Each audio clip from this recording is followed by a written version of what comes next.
다시 얘기할게요. 아날로그하고 디지털 신호의 구분을 물리량 가지고 하면 된다라고 얘기했었고, 물리량의 개수가 무한대일 때 아날로그, 한정되어 있는 개수 갖고 있을 때 디지털 신호다라고 얘기하면 된다 그랬죠. 그래서 전압에 예를 들어서 이 전압이 우리 목소리에 가는 걸 전압으로 나타냈다라고 했을 때, 제가 소리를 좀 크게 냈을 때하고 작게 냈을 때 어떤 기준점이 없죠. 더 작은 소리, 더더더 작은 소리, 더더더 큰 소리, 이런 식으로 끝이 없이 나눌 수가 있단 말이에요. 그런 경우에 아날로그 신호다라고 얘기할 수 있는가 하면, 제가 말하는 걸 갖다가 10개 구간으로 또는 100개 구간으로 딱 나눠서 이 조금 큰 소리는 전압으로 나타낸다면 4V로 나타나겠다 라고 한정 짓고, 보다 조금 더 컸을 적에는 4.5V 나타내겠다. 그래서 개수가 딱 한정됐을 때 그와 같은 경우 갖다가 디지털 신호다 라고 얘기한다 그랬어요. 그래서 우리는 디지털 신호를 얘기할 적에 너무 많은 구간으로 나누게 되면 우리가 쓸 수 있는 전압은 대체적으로 0V부터 시작해가지고 5V 범위 내를 쓰고 있다. 물론 이거보다 더 큰 전압을 쓰는 경우들도 있어요. 그런데 우리 실험을 할 때도 그렇고 회로를 구현할 때, 디지털 회로를 구현할 때는 대체적으로 5V인데, 요즘은 이제 앞으로 더 작아질 수도 있겠죠. 그래서 우리가 스마트폰 충전하는 경우를 보게 되면 대부분 다 5V로 충전이 되죠. 앞으로는 이제 1.5V짜리 건전지로도 충전이 될지 모르겠어요. 그럼 1.5V 가지고 충전한다 그러면 더더욱이 5V를 구간을 이렇게 여러 개의 구간으로 나눈다라면 이건 이제 구간이에요. 그러면 여기서 전압이 약간만 삐뚤어져도 요 위에 구간으로 넘어갈 수 있겠죠. 특히 또 요 공간에 있을 적에도 일로 가냐, 여기로 가느냐, 이 외부의 어떤 그 상황에 따라서 굉장히 민감하게 동작하는 게서 원치 않는 결과로 바뀔 수가 있단 말이에요. 그래서 이와같이 여러 구간을 나누지 말고 여러 구간으로 나눴을 때 이걸 갖다가 멀티밸류다라고 얘기하는데, 이 멀티밸류로 쓰게 되면 일단 회로를 간략하게 만들 수 있다는 장점은 있지만, 이 자칫 잘못하게 되면 아주 정교하게 회로를 구현하지 못하게 되면 신호가 이 잘못된 신호로 갈 수 있기 때문에 우리는 이걸 갖다가 이 0V하고 5V로 나누는데 두 개의 구간으로 나누겠다 이제. 그래서 두 개의 구간으로 나누고 이걸 갖다가 바이너리라고 얘기한다. 그리고 이 0V부터 어떤 일정한 범위까지, 예를 들어서 0.3V까지 요거는 논리값으로 0으로 이렇게 처리하겠다는 얘기죠. 그 다음에 5V부터 한 4.7V까지 요 범위 내에 들어오게 되면 논리값으로는 1이라고 하는 걸로 보겠다라고 이 정의를 내렸어요. 그렇다면 이 사이는 뭐냐? 요 사이는 뭔가 중간에 우리나라를 보게 되면 DMZ라고 해서 남과 북이 완충 지역을 하죠. 군사 충돌을 막기 위한 완충 지역처럼 여기도 이 0과 1의 어떤 선이 신호가 잘못 전달되지 않도록 완충 구간을 두는데, 이렇게 0과 1 사이에, 논리 0과 1 사이에 이런 구간을 만들어 놓고, 이 구간이 다 뭐라고 하냐면 완전히 신호가 끊어진 상태다라고 얘기하죠. 그래서 갖다가 저항값이 무한히 크다라고 하는, 굉장히 컸다는 얘기는 뭐냐면 선이 딱 끊어지게 되면 전류가 통할 수가 없죠. 그런 경우를 얘기한다. 그래서 그걸 갖다가 막는다라고 해서 임피던스라고, 아주 막는 게 크다 해서 하이 임피던스다라고 얘기. 이 저항이 거의 무한대에 가깝다라고 하는 걸로 보시면 되겠죠. 그래서 이런 경우를 뭐라 하냐면 이 완전히 끊어진 상태를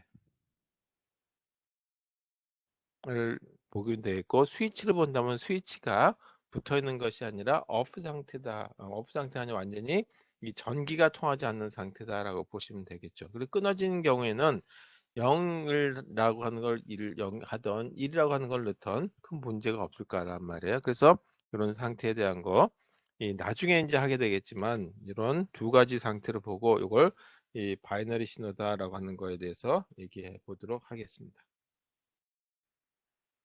자, 그리고 전 시간에 이 그 주기라고 하는 거와 그 다음에 이제 그 시간이라고 하는 거의 관계를 식으로 나타냈었죠. 그래서 이 그 주기라고 하는 거는 우리가 쓰는 hertz라고 하는 단위를 쓰고 그 다음에 시간이라고 하는 거는 초라고 하는 단위를 쓴다라고 얘기했어요. 그래서 두 개가 역수 관계를 갖고 있다라고 하는 걸로 보시면 되겠어요.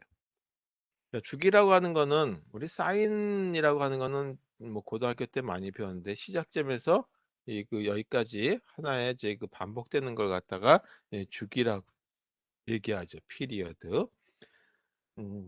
이제 우리는 이제 그 이렇게 생긴 사인파형이 아니라 이 사각파형을 가지고 얘기하게 되겠습니다. 그래서 여기서 여기까지가 주기다. 그리고 이 아래에 있을 땐 0볼트, 위에 있을 땐 0볼트여도 논리값으로 0, 그 다음에 이 위에 이 신호가 올라갔을 땐 논리값으로 1 이렇게 얘기한다. 그럼 실제 저희 그 신호가 이렇게 딱 나눠지느냐 하면 이걸 시간의 어떤 관계로 봤을 때 이렇게 되기는 좀 쉽지 않죠. 실제 상황을 보게 되면 실제 상황은 약간 그 신호 시간에 따라서 밀리는 상태가 되죠. 그래서 이렇게 되는 상태가 됐을 때 요 구간에 대한 거 여기서부터 시작해 요 사이가 좀 짧을수록 좋다라고 하는 얘기. 다시 또 내려가는 신호를 이렇게 얘기하죠. 그다음에 많이 얘기하는 것 중에 하나가 0에서 1로 올라가는 요 신호를 갖다가 이 올라가는 신호라고 얘기하고 그래서 이걸 rising 이라고 하고 모서리라고 하는 뜻에서 영어에 edge라고 하는 말을 써요. 그 상승 제그 모서리, 그 다음에 하향 모서리다라고 하는 거죠. 이거는 falling edge라고 얘기한다. 그래서 가능하다면 이 rising edge하고 falling edge가 짧아야 되겠죠. 이렇게 이 실제 상황은 이렇게 이제 그 약간의 이 그 시간의 그 차이가 벌어지는데 요거 자칫 잘못하게 되면 여기서 신호를 따오게 되면 일로 보는 거죠. 0인 걸 처리해야 되는데. 그래서 요 구간에 대한 것들을 이 반도체에 따라서 이 그 이제 사양들이 이렇게 주어져 있어요. 그래서 그걸 잘 보시고 맞춰서 이 그 만약에 여기서 따오는 게 아니라 여기서 따와야 된다 그러면 약간의 딜레이를 줘야 되겠죠. 늦게 시작해야 되겠죠. 그래서 그런 경우에 이 부품들을 제 그 쓸데없는 부품인 것 같지만 시간을 좀 지연해 주는 장치들을 달아준다라고 보시면 되겠습니다.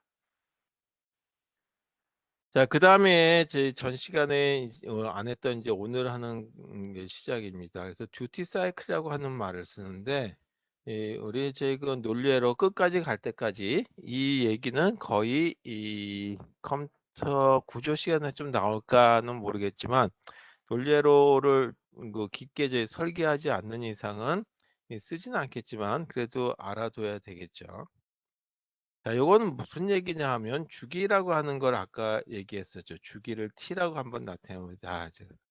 그 주기라고 하는 거에 대한 이 펄스 폭이라고 해서 이 펄스 폭을 TW라고 할게요. 펄스 폭 비율을 퍼센트로 표시한 거예요. 이거를 듀티 사이클이다라고 얘기해서 이제 이렇게 한번 신호가 나타난다면 여기서 시작해서 여기까지를 주기라고 얘기하죠.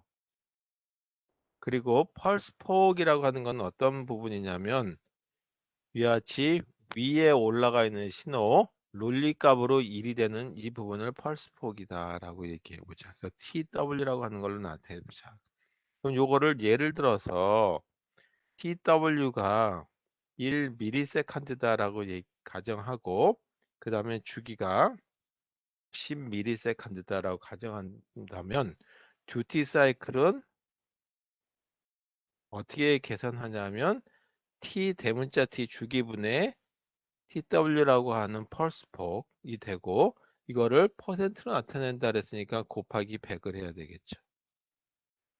둘 다 단위가 미리세컨드니까 10분의 1이라고 하는 걸로 나타나겠죠. 그게 100이니까 이 듀티 사이클은 10%다라고 하는 걸로 산출이 된다. 그래서 전체 중에 10%가 논리값으로 1을 나타내는 부분이다라고 하는 거죠. 그래서 여기 1이라고 하는 신호가 1이라 그 10% 범위 내에서 모든 일을 다 처리를 해줘야 된다. 그러면 그 범위 내에서 일을 처리하기 위해서 클락 신호나 주파수나 거기에 맞춰 가지고 이 동작들을 하게 설계를 해야 되겠죠. 그런 개념을 따졌을 때 얘기하는 것이 듀티 사이클이라고 하는 개념을 도입해서 얘기하게 되겠습니다.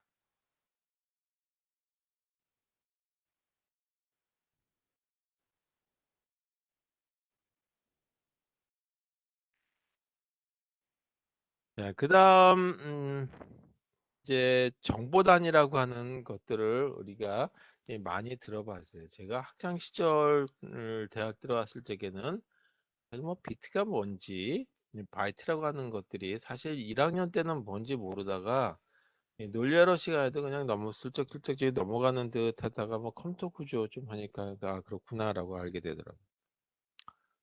지금은 다 들어보셨어요. 그래서 이 정보 단위라고 하는 거는 워낙 이 모든 사람들이 스마트폰을 사면서 이 판매하는 사람들도 있고 사는 사람들도 있고 내 명령은 4기가의 어떤 주기억 공간을 갖고 있습니다. 4기가 바이트입니다. 뭐 그런 얘기 다 쓰죠.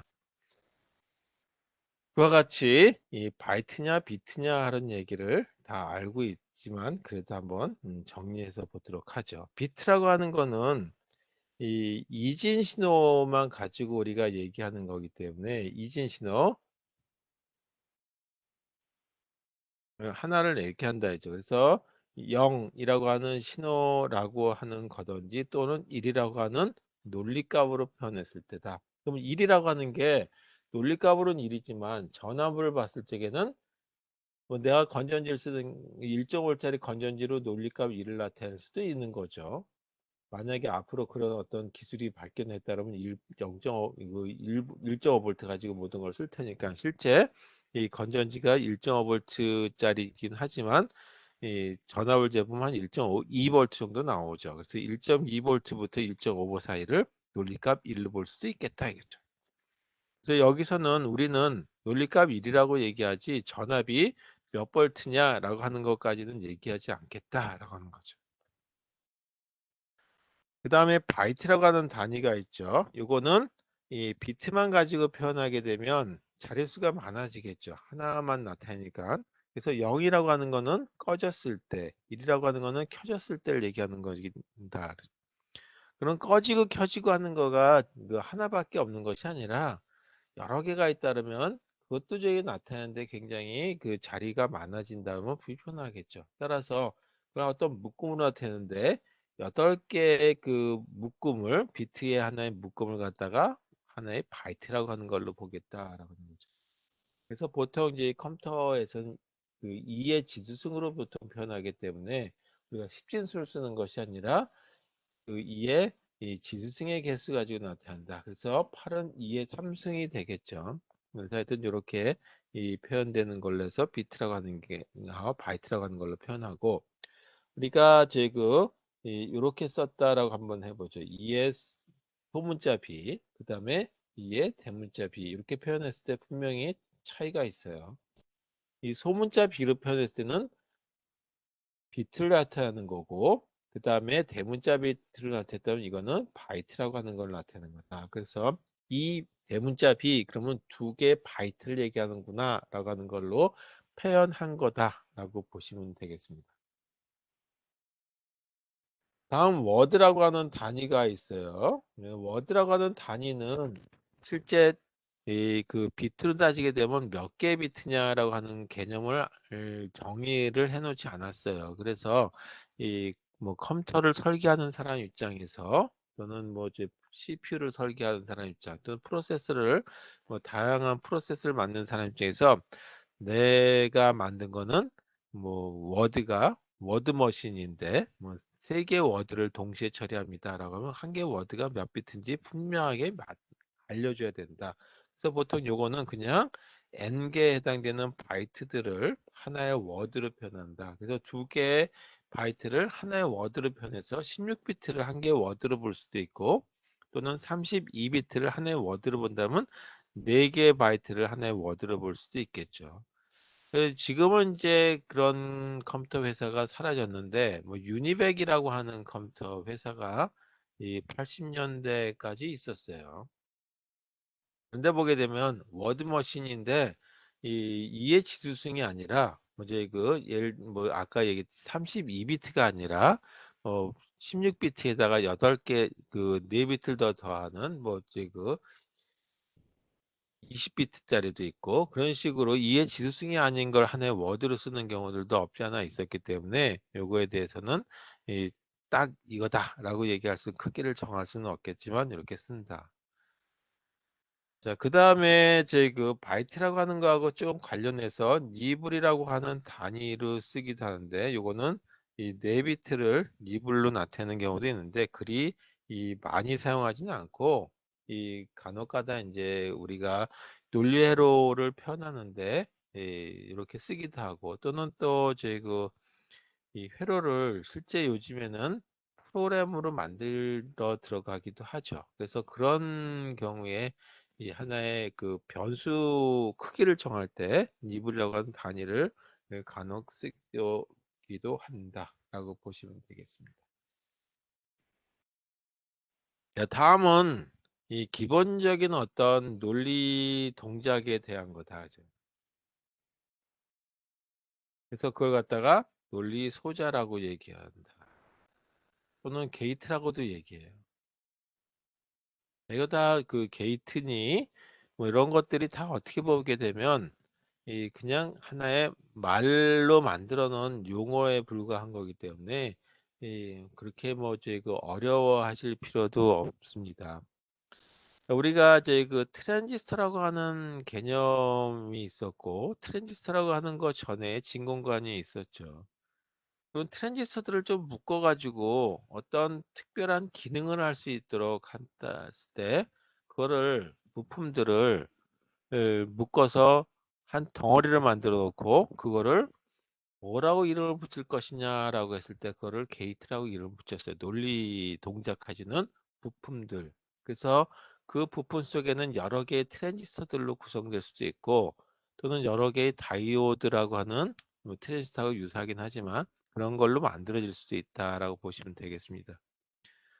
그럼 여기 기본 논리 소자라고 얘기하는데 이건 무슨 의미냐 하면 모든 그 논리식을 만들어낸 모든 논리식 또는 논리회로를 표현할 수 있는 표현에 필요한 어떤 소자를 얘기한다. 근데 이 소자가 트랜지스터와 같이 조금 더 하위에서 그 설계하기 위한 원초적인 그 설계를 위한 소자, 뭐 저항 그런 것들이 아니라 그런 것들을 묶어가지고 하나의 그 기능으로 본 거. 우리 이제 프로그램으로 본다 그러면 명령 하나하나가 아니라 함수 형태로 본다라고 보셔도 되겠어요. 그래서 그걸 갖다가 이 함수라고 얘기하듯이 또는 이제 그 프로시저라고 얘기하듯이 이 부품 쪽에서는 이 트랜지스터 또는 그 저항, 뭐 콘덴서 이런 부품들을 좀 묶어가지고 이 0 또는 1이라고 하는 거에 대한 동작을 할 수 있도록 만들어 놓은 걸 갖다가 소자라고 하고 소자라고 하는 이름은 다 보편제로 쓰니까 요거를 게이트라고 부르기로 했다. 이죠. 이렇게. 자, 그래서 기본 소자에 포함되는 것들은 뭐가 있냐면 일단 and라고 하는 동작과 그 다음에 or라고 하는 동작과 그 다음에 not이라고 하는 동작으로 포함됩니다.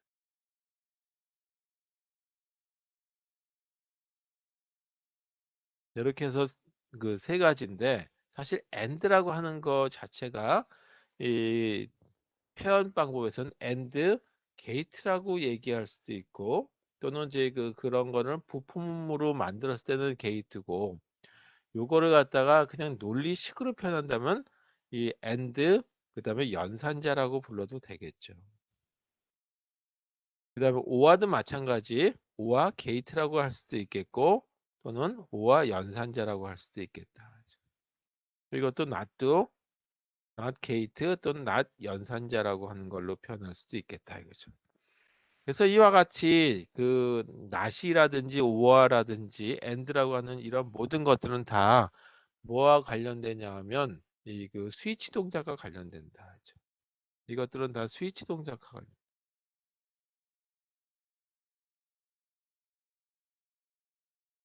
그래서 전구에 불이 들어오게 하는 스위치 연결, 스위치 연결 동작과 그 같이 보시면 되겠어요. 자, 그럼 어떻게 되는 건지 하나하나에 대해서 보도록 하죠. 자, and라고 하는 거는 말 그대로 그리고라고 하는 거죠. 그러니까 이 보통 이 하나가 스위치가 켜졌고 또 스위치가 두 개가 켜져야지만 불이 들어온다 라고 하는 형태를 가지고 그리고 라고 하는 뜻에서 보는 거죠. 그러니까 and라고 하는 거에 대한 동작을 우리 이 그 스위치 동작으로 그려본다면 이렇게 되는 거죠. 자, 이렇게 하는 것들은 전원 장치라고 얘기하죠. 그래서 이 긴 쪽을 플러스, 짧은 쪽을 마이너스로 보통 표시하게 되고 스위치가 있다라고 한번 이렇게 보죠. 여기 A라고 하는 스위치가 있고 또 B라고 하는 스위치가 있다. 그러고 나서 여기에 전구를 이렇게 달았어요. 전구. 그럼 여기 전구에 불이 들어오도록 하기 위해서는 전구에 불이 들어오려면 스위치가 이렇게 닫혀야 되겠죠. 두 개가. 또는 스위치가 하나가 만약에 이렇게 떨어졌다. 여기가 붙은 게 아니라 떨어졌어요. 둘 다 떨어졌어요. 그러면 여기 전구에 불이 안 들어오겠죠. 또는 하나만 제 그 스위치가 이렇게 닫힌 상태가 됐다라고 한번 해보죠. 그리고 A는 이 열린 상태가 됐다. 그래도 불이 안 들어오겠죠. 그래서 이와 같은 모습일 때 AND 동작해주는 스위치 연결 상태다라고 이런 상태를 AND다라고 하는 거죠. 그리고 우리가 이런 스위치 역할을 해주는 거를 뭘로 만드냐 하면 게이트라고 하는 걸로 만들게 되는 수도 있고 보통 트랜지스터라고 하는 거 가지고 만들죠. 이게 스위치인데 스위치를 구현하는 거는 어떤 걸 이용하냐 하면 트랜지스터를 이용한다. 그리고 이런 트랜지스터를 이용해서 이렇게 전체적인 동작하게 설계했을 때 뭐라고 하냐 하면 게이트라고 부른다 하죠. 그러니까 트랜지스터를 몇 개를 묶어 가지고 스위치 두 개가 꺼졌다 켰다 해줄 수 있게 만들어진 장치를 게이트라고 얘기하고 그때 이렇게 저희 그 직렬로 스위치들을 연결했을 때 AND 게이트라고 부른다라고 하는 거예요. 두 번째 OR라고 하는 모습의 거를 보게 되면 이 OR는 이 또는이라고 하는 거죠. 그래서 이 위에 스위치가 A하고 B가 있는데 또는이니까 A가 닫혔어도 불이 들어오고 또는 B가 닫혔어도 불이 들어오고 또는 A하고 B가 동시에 닫혔어도 불이 들어오게 하겠다라고 하는 뜻이죠. 그래서 A도 닫히지 않았고 열렸고 B도 열렸으면 전국에 불이 들어오지 않는 그런 상태를 OR라고 얘기한다. 그래서 실제 이 설계단은 모습을 보게 되면 플러스라고 마이너스라고 했죠. 이렇게 스위치의 모습을 갖고 있다.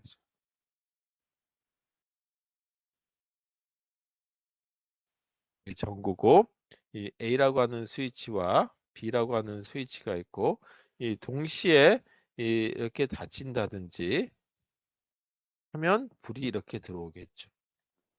만약에 B의 제 그 전구가 스위치가 열렸어요. 이렇게.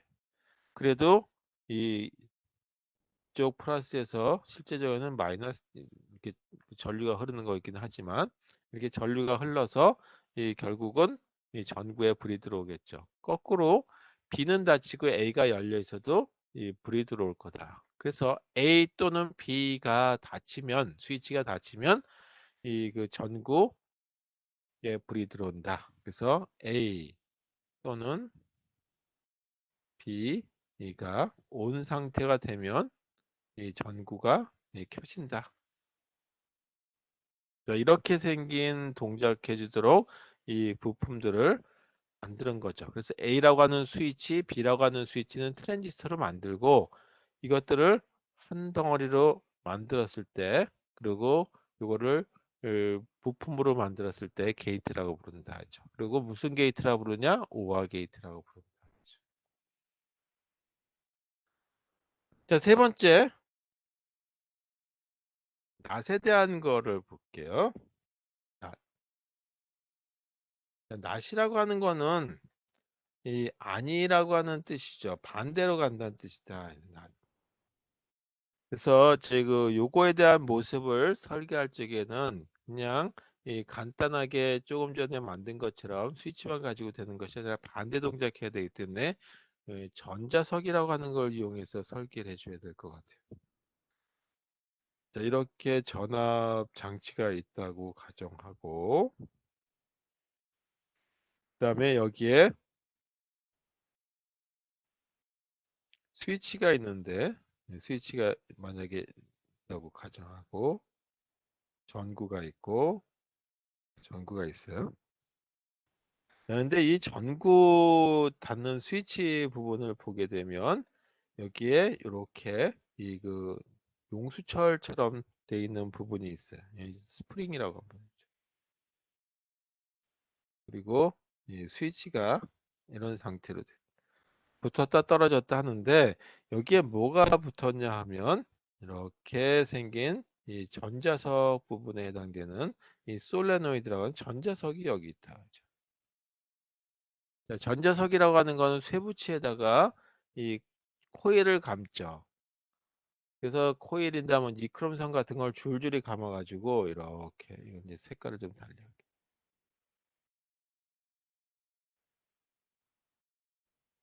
감는 거죠. 그래서 이렇게 감고 감고 그래서 선은 하나는 여기다 붙이고 그 다음에 이쪽 선은 여기다 붙였다.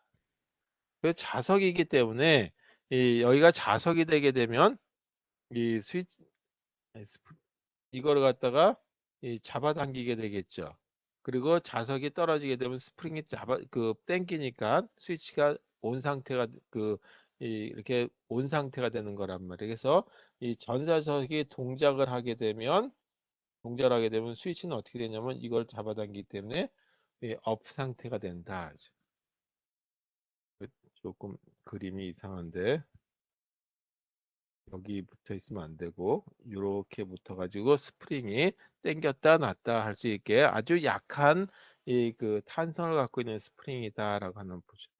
전자석이 당기면 올라가고 전자석의 기능을 잃어버리면 다시 이 스프링이 당겨 가지고 스위치가 닫히는 이런 동작해 주는 이렇게 생긴 걸 갖다가 보게 되면 만약에 전자석이 만들어지기 위해서 이 부분에다가 제가 아까 이제 여기를 이 스위치를 안 달았는데 이 부분을 잘라서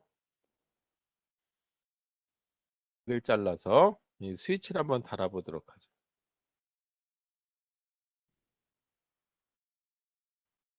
제가 이렇게 스위치를 달았어요.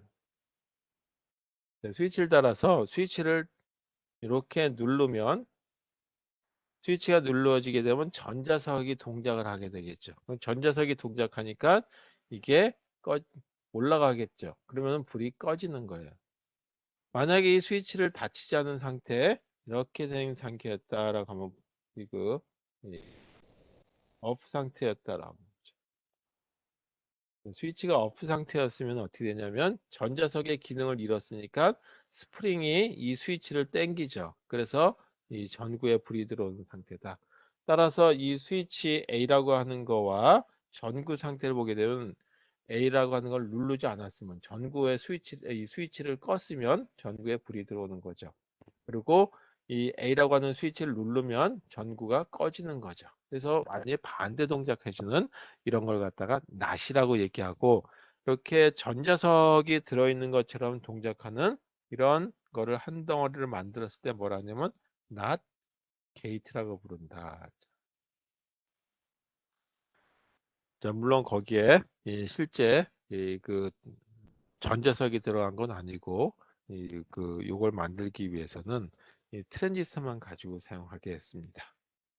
자, 그럼 이제 상식선에서 뭐 이거는 우리가 몰라도 될 수도 있지만 그래도 이왕하는 거니까 이 트랜지스터를 좀 알아둘 필요도 있겠죠. 트랜지스터가 종류가 여러 가지가 있어요.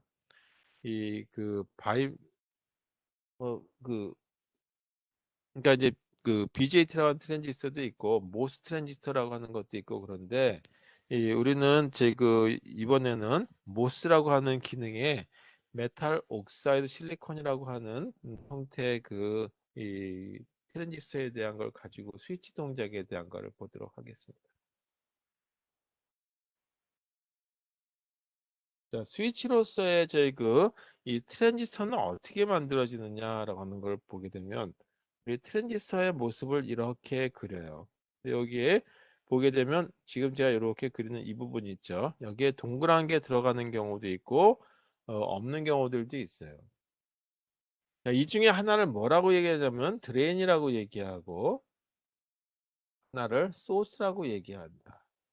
그 다음에 이 왼쪽에 이렇게 꼭지가 달려 있고 이렇게 또 하나 붙어 있죠. 이게 뭐냐 하면 이 위에서 이 문을 열었다 닫았다 하는 그 부분이다라고 보시면 되겠어요. 그래서 이 부분에 신호가 들어가는 부분이 되는데 이것도 하나의 이 트랜지스터의 이제 트랜지스터 모스 트랜지스터 그리고 동그라미가 없는 이쪽에 이제 전압이 1이면 이 드레인에서 소스로에 또는 소스에서 드레인으로의 이 연결 통로가 만들어져요. 그래서 이걸 갖다가 뭐라고 얘기하냐면 게이트라고 이름을 붙인다. 아까 이 트랜지스의 낫 게이트, 오아 게이트, 엔드 게이트하고 좀 혼동하시면 안 되겠고 이것도 이 약속을 게이트라는 이름을 그냥 달아버렸어요. 그리고 여기다가 전압을 VX라고 하는 거가 어느 정도 전압이 되면 이 부분에 이 소스와 드레인 사이에 연결 통로가 만들어져요.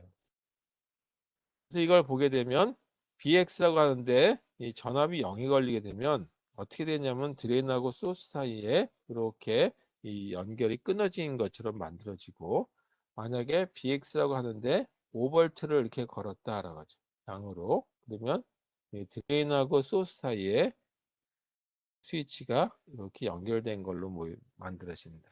그래서 이게 NMOS 트랜지스터라고 얘기하는데 NMOS 트랜지스터를 가지고 이 스위치 동작에 대한 거를 표현할 때 우리 이제 그림은 이렇게 그렸지만 실제 제품을 만들 적에는 실리콘 위에다가 뭐 불순물의 P형 반도체, N형 반도체, 그다음에 그 위에다가 아주 얄팍한 어떤 이 막을 씌우고 그 막에 의해서 통로를 만들어 주는 거죠. 소스에서 드레인 사이에 뭐 물이 흘러가듯이 그런 동작해 주는 관문을 달아주는데 이게 이제 하나 우리 이제 수도꼭지로 본다면 하나의 파이프고 또 하나의 파이프가 있는데 거기에 중간에 밸브를 열어주는 거다라고 보셔도 되겠어요. 밸브를 열어주는 게 밸브를 닫았을 때와 열었을 때 이 하나는 이 0으로 어떤 경우는 5V로 뭐 이런 식으로 나타내 준다. 여하튼 게이트 트랜지스터를 갖다가 이 NMOS 트랜지스터라고 얘기하고 또 다른 트랜지스터가 있는데 그 트랜지스터를 PMOS 트랜지스터라고도 불러요. 그래서 이 P라고 하는 거는 포지티브고 N이라고 하는 건 네거티브에서 따왔어요. 그래서 조금 전에 이렇게 생긴 이 트랜지스터가 있었죠. 여기에 동그라미가 하나 더 붙어 있는 이런 트랜지스터를 갖다 PMOS라고 얘기하고 위에를 드레인이라고 그러던 소스라 그러던 이 소스와 드레인 사이에는 똑같습니다. 그래서 그냥 이름 붙이기 나름이고 이 부분은 게이트 BX라고 하는 걸로 나타냈을 때 이분의 동작을 BX에다가 만약에 5V를 걸어줬을 때는 어떻게 동작하냐 하면 아까 이제 했던 거하고 달리 5V가 좀 끊어진 상태가 돼요. 스위치가 오프 상태가 되고 이 BX라고 하는 거에다가 0V를 걸어주게 되면 스위치가 온 상태가 되는 이렇게 만들어지는 걸 갖다가 PMOS라고 얘기한다. 그래서 이 낫게이트 만들 때 이 전자석이 들어갔었죠. 그런데 실제 제품을 가지고 만들 적에는 어떻게 만드냐면 이렇게 만들어요. 이제 모스라고 하는 트랜지스터 가지고 했을 때 낫이라고 하는 게이트 우리 이제 쓰는 논리 게이트는 어떻게 만드냐 하면 NMOS라고 하는 거하고 PMOS를 두 개를 엮어가지고 만듭니다. 자, 이게 그 PMOS 트랜지스터고 이쪽이 NMOS 트랜지스터다. 이 두 개를 이렇게 연결하고 여기에 이 그 신호가 나가는 전구 부분이다라고 하는 걸로 보시면 되겠어요. 그리고 이 위쪽에다가 5V를 연결하고 아래쪽에다가는 이게 이제 0V에 해당되는 접지를 갖다가 제가 저기 삼각형으로 역삼각형으로 표시했어요. 그리고 이 두 개를 묶어서 여기다가 입력 신호 값이라고 하는 걸로 보겠다. 자, 이게 바로 뭐가 되냐면 낫 게이트에 해당되는 걸 설계한 거예요. 이걸 다 아실 필요는 없겠지만 이런 게 있다라고 하는 거에서 좀 저희가 알아두실 필요가 있어서 상시선에서 알아두라고 얘기하는 거죠. 또 취업하게 되면 트랜지스터를 가지고 부품이 없을 때는 써야 될 경우들이 없지 않아 있어요. 그래서 알려드리는 겁니다. 자, X라고 하는 거에 5V를 걸어줬을 때, 다시 말해서 논리값으로 1이었을 때, 이때 어떤 모습이냐면 5V가 위에 있었죠, 이렇게. 그리고 5V가 걸리게 되면 위에 이걸 PMOS 트랜지스터라고 얘기했는데 이 스위치가 꺼진다라고 얘기했어요.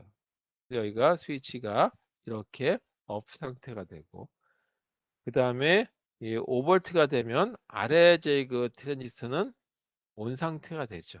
그리고 여기는 접지. 그리고 여기 출력 부분이 되는데 이 출력 부분에 되면 어떻게 되냐 하면 이 여기에 출력 Z라고 하면은 실제 신호가 이렇게 접지 쪽으로 다 흘러가 버려요. 그래서 거꾸로 다 흘러가 버리기 때문에 이 Z라고 하는 데는 뭐냐면 0이라고 하는 값이 만들어진다. 따라서 논리값 이룰 적에는 로직 0이 나온다라고 하는 거죠. 반면에 여기다 0V를 걸어주게 되면 거꾸로 이제 그 스위치가 만들어져서 이 스위치는 ON이 되고 그 다음에 이 아래쪽에 그 이어지 핀 NMOS 쪽에는 온 상태가 되고 이렇게 여기 Z가 되고 그러면 여기서 이게 5V니까 전류는 이렇게 흘러 들어가서 여기가 이 논리값 1이 나왔 그 1이라고 하는 값이 나와서 5V가 나오겠죠. 5V. 그래서 이걸 갖다가 로직 1이라고 얘기한다. 5V 가까이 나올 텐데 이렇게 이렇게 만들어진 걸 갖다가 낫 게이트라고 해서 설계를 하게 되겠습니다.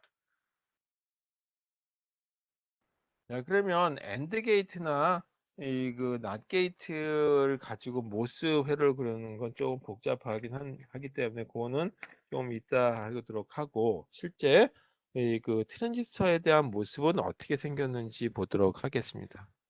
우리가 이걸 설계할 기회는 없겠지만 그림상으로 본다면 엔모스라고 하는 것만 가지고 볼게요. 엔모스 트랜지스터의 경우를 보게 되면 우리가 이렇게 생긴 이 실리콘이라고 하는 이 판이 있다라고 하는 거죠. 이제 실리콘 판이에요.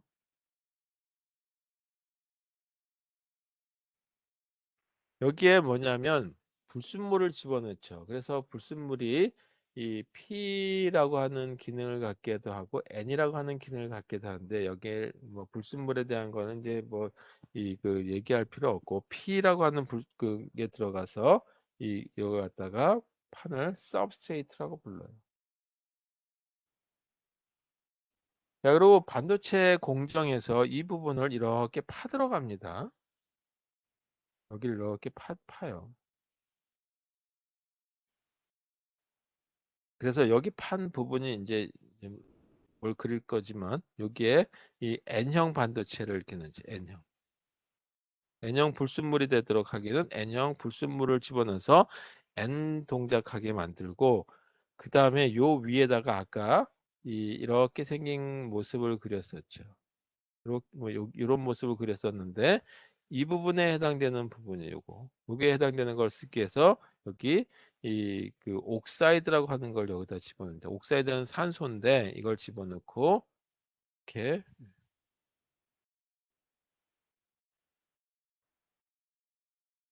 이렇게 만들어지는 거죠. 옥사이드라고 하는 아주 얄팍한 판을 만들고 그 위에다가 아주 또 얄팍한 이 폴리라고 하는 걸 갖다 집어넣습니다.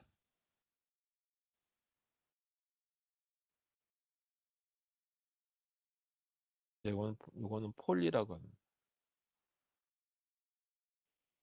그래서 폴리라고 하는 데서 선을 이렇게 따다가 쓰게 되면 이 부분이 되는 거죠. 여기가 폴리가 여기 이렇게 들어가는 거죠. 여기 옥사이드와 여기가 있고 요거는 폴리라고 하는 부분이 들어가는 거다.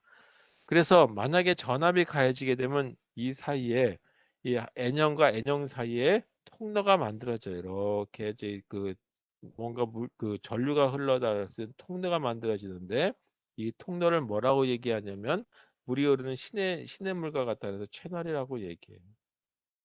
이런 식의 모습을 갖고 있는 걸 갖다가 이 트랜지스터를 하나하나 불순물을 집어넣고 아주 조그만한 이런 그 물체들을 파서 이 부분을 하나를 드레인이라고 부르고 그 다음에 여기다 선을 쭉 연결해서 소스라고 부르죠. 이렇게 만들어지는 것들을 여러 개 만들게 되면 우리나라에서 만드는 메모리 반도체 또는 시스템 반도체 이런 것들이 설계되는 거다라고 보시면 되겠어요. 자, 그 다음에 엔드 게이트, 오어 게이트 이렇게 되는데 그거는 조금 복잡해서 예, 그 생략하고 나중에 그 시간이 된 뭐 트랜지스터 관련된 거를 설계할 때 되는 얘기.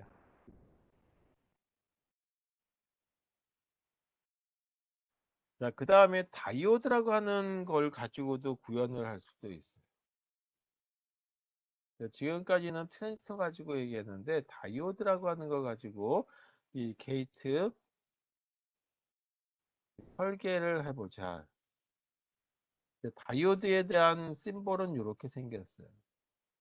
그래서 전류가 어디서 어디로 흐르냐면 이렇게 이 그 전류가 흐르는 판.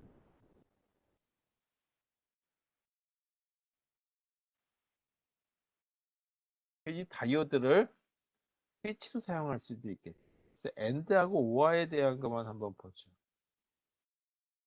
AND 게이트에 해당되는 거, 예를 들어서 스위치가 X라고 하는 스위치와 Y라고 하는 스위치가 있다라고 가정했을 때 이렇게 설계할 수 있어요. X라고 하는 스위치와 Y라고 하는 스위치를 달아서 입력을 만들 때 쭉 스위치 이름 붙어 있는 쪽으로 방향을 전류가 흐르게 하고 그 다음에 이 뒷부분을 연결을 했어요. 그리고 여기다가 5V를 걸어주는데 그냥 5V를 걸게 되면 조금 이제 그 다이오드가 좀 타버릴 수 있기 때문에 보통 저항을 거는데 뭐 그것까지 여기서 얘기하지 않고 그냥 이렇게 연결해 보도록 하겠습니다. 그리고 이쪽을 출력이라고 하는 걸로 보죠. 만약에 이 x라고 하는 부분이 이게 1이었다라고 하고 이 y가 1, 다시 말해서 여기에 5V가 걸리고 여기 5V가 걸렸다라고 한다면 같은 5V니까 높이가 똑같죠. 따라서 1로 쭉 흐를 수도 없고 1로 흐를 수도 없어요. 그래서 어떻게 하냐면 나갈 수밖에 없겠죠. 따라서 그때는 우리가 5V가 가는 신호가 나가고 이때 로지 값으로는 1이라고 얘기합니다.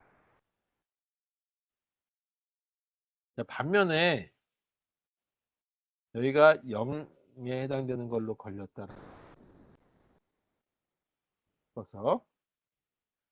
여기 0이었다라고 하고 여기가 5V라고 뭐 상관없겠고 여기 6V였다라고 한번 해볼게요. 그럼 어떻게 되면 5V에 해당되는 이 신호가 다 어디로 전류가 다 일로 다 흘러 들어가 버리겠죠. 그랬을 때는 어떻게 되냐면 여기에 나오는 신호가 이 0이라고 하는 신호가 나온다. 그래서 이쪽에는 흘러 들어가니까 0이 되겠죠. 그래서 이 0V가 되니까 논리값으로 0이라고 하는 거다라고 하는 걸로 볼 수 있게 만들죠.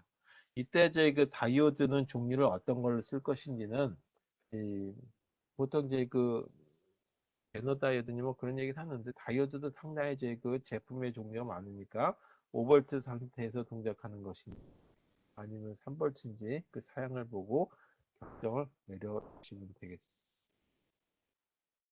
이거 하나만 더 하고 끝낼게요. 오화 게이트의 경우는 이 스위치 X하고 Y에 해당되는 거에 대한 이 그 게이트 그 트랜지스터 다이오드 방향을 바꿔주면 돼요. 그리고 여기에 접지를 걸어주고 여기다가 출력을 만들어주면 돼요. 이렇게 설계된 게 우아라고 하는 거예요.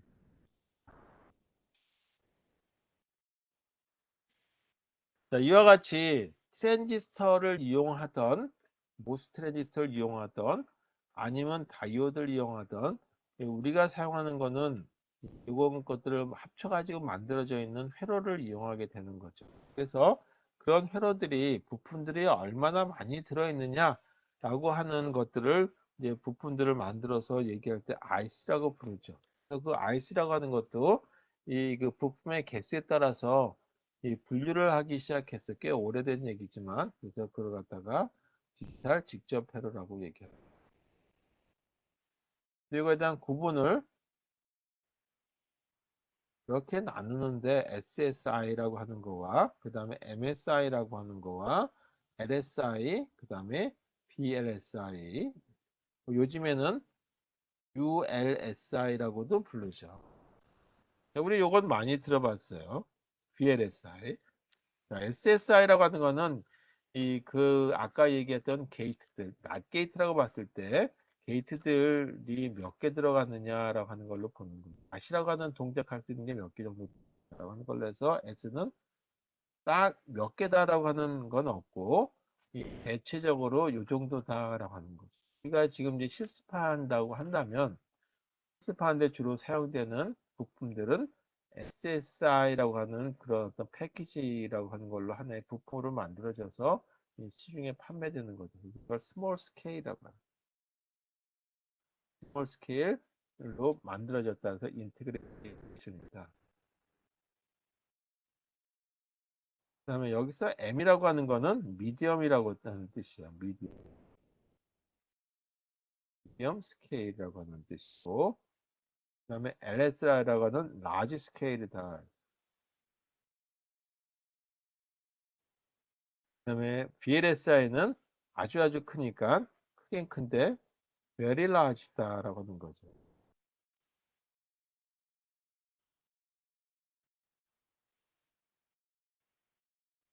또 U라고 하는 건 울트라라는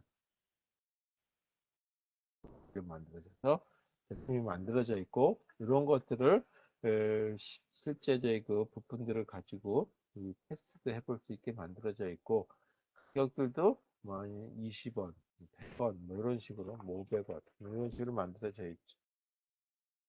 자, 이렇게 디지털 회로들을 가지고 이제 앞으로 설계를 해보고 할 수 있는 기회가 되길 바라고, 오늘은 여기까지 하는데, 우리 실습은 아마 SSI라고 하는 부품들, 우리들 여러분들이 갖고 있는 스마트폰에는 다 이런 종류에 해당되는 걸로 게이트들이 잔뜩 들어가는 걸 가지고, 이것도 사실 구분은 말장난에 해당되는 거라서 저는 뭐 크게 그 비중을 두지 않지만, 또 이걸 굉장히 중요시 보시는 분들이 하나 있으니까 여러분들도 좀 그런 분들을 만날 기회가 있을지 모르니까 알아두시면 되겠습니다. 자, 오늘 여기까지만 할게요. 수고하셨어요. 고맙습니다. 제 말씀 잘 들렸나요? 수고하셨습니다. 네, 잘 끝났습니다. 들렸습니다. 네, 고마워요.